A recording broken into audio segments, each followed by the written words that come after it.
के दाता इतने उनके पास तो सब कुछ है, जिनके हाथ जोड़ के हम लोग पढ़ने लिखने जाते हैं। उनने क्या किया, उनने अपने माता पिता महाकाय सूर्यकोटि समप्रभा मेरी बेटी गुरु को में देव सर्वकार्य सर्वदा। बेटी मेरी रानी स्कूल में भेजूंगी, कॉलेज में, ठीक है। और सुना देना तो मास्टर साहब बैठे ना ले जाएंगे। तो देखो उनने माता पिता की परिक्रमा लगा के आ गए, क्योंकि अब माता पिता के कर्जे से कोई भी बच्चा या लड़की, मैं तो लड़कियों को भी बोलती हूँ, शादी करने के पहले जिससे शादी हो रही उससे ये बात बोल के रखना कि जितना मैं आपके माता पिता की सेवा करूंगी और अगर मुझे मौका मिलता है मेरे माँ तो बिल्कुल करने देना चाहिए और आपको करने देना पड़ेगा। ये बिल्कुल आज की बहुत मौलिक आवश्यकता हो गई है।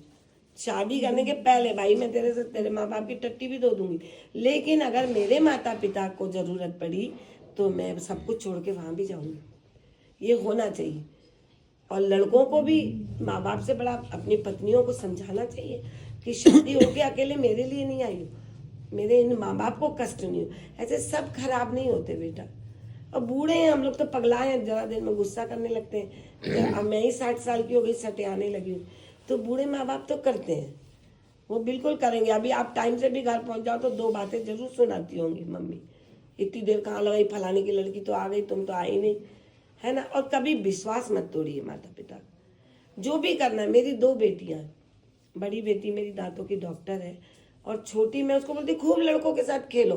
कोई लड़के खराब नहीं होते, आप अपने पाँव पर मजबूत खड़े रहो। मेरी बेटी की जितनी सहेली दोस्त नहीं होते, सहेला दोस्त है। अभी हॉस्पिटल में सारे लड़के दोस्त खड़े। तो हम अपना चरित्र निर्माण सबसे जरूरी, और जिस प्रांगण में हम पढ़ाई कर रहे हैं, जिस कॉलेज में हम पढ़ रहे हैं, उसकी गरिमा भी बनाना जरूरी। अब एक लड़की कुछ गलत काम करेगी तो पूरी प्रतिष्ठा खराब होती है ना। और लड़के खराब नहीं होते, अपने कोई दोष मिलता है, वही थी ऐसी। तो हम उस मिथ्या को भी तोड़ना चाहिए। मेरी छोटी बेटी 9 साल की उम्र से दादा दादी का अंतिम संस्कार करती है। उसने मास्टर्स किया, बोलती मेरे को शादी करना नहीं। अच्छी बात है, मत करो, समाज के काम में लगो। पर लड़के और लड़की एक दूसरे के पूरक हैं, पर गंदगी में नहीं। आज अनाथ आश्रम क्यों बढ़ रहे हैं? मासूम बच्चों को हमारी गंदे वातावरण में एक तीसरे ने जन्म ले लिया, उसको झाड़ियों में फेंक दिया। आप बहुत अच्छा मेकअप कर रहे हो, बहुत घूम रहे हो, सबसे बड़ा है कि हम अपने आसपास कितना अच्छा काम कर रहे हैं। अगर हमारा पड़ोसी कोई परेशान है तो हम 3 कॉलोनी छोड़ के सेवा करने जाने से बेहतर तो पड़ोसी की कर दो ना। तो भावनाओं से भक्ति है। और कोई भी सेवा की कोई मेरी जाति धर्म नहीं है, मेरा कोई धर्म नहीं है। मेरा एक ही धर्म है कि मानवता की सेवा। मेरे वहाँ हिंदू, मुस्लिम, की सिख, ईसाई, गुजराती, बंगाली सबका स्वागत है। अगर मेरी उनको जरूरत है तो खंड खंड नहीं हूँ, मैं अखंड हूँ। सबका काम, सबका सेवा। कोई भी आ जाए मेरे घर, मैं ये देखती नहीं हूँ कि ये कौन है, कहाँ का। हम सब एक हैं, मिल के काम करते हैं। तो सेवा का कोई मूल्य नहीं है। सेवा करोड़ों रुपए सिराने रखे मैंने देखा मेरे घर में। आंटी के पास तो है सब कुछ, पर आंटी उससे खाना खा पाएंगी? जब किसी का हाथ लगाने वाला चाहिए। पैसा ही जरूरी नहीं है, पैसा जरूरी है पर इतना महत्वपूर्ण नहीं है कि पैसे के लिए हम बहुत सारी चीज़ों को कहीं फेंक दें। आप अच्छा काम करोगे ना। मैं बता रही हूँ, मैं बिना चप्पल के निकली थी सेवा कार्य करने। आज इस भोपाल में भगवान आप लोग के बच्चों के भी आशीर्वाद से कहीं भी पूछोगे तो एक नाम सबसे पहले आएगा, अपना घर का। क्योंकि हमने बहुत पारदर्शिता से काम किया। किसी के लेन में इसमें क्या खर्चा है? लोग बोलते हैं ओल्ड एज होम चलाने में इतना लगता है। कुछ नहीं लगता। 2 वक्त की रोटी चाहिए, 2 जोड़ कपड़े चाहिए, और क्या चाहिए बताइए आप। अब मैं इनको बोलूँ खूब बड़े बड़े LCD लगा दो, ये लगा दो, कूलर लगा दो। कई बार कूलर पंखे में भी नहीं सोते। बहुत सारी सुविधाएं भी नहीं चाहिए, इनको आदत ही नहीं है सुविधाओं। हम लोगों को जितनी आदत पड़ी है ना, इन बूढ़ों को, आज से 80-90 साल पुराने बूढ़ों को क्या जरूरत है?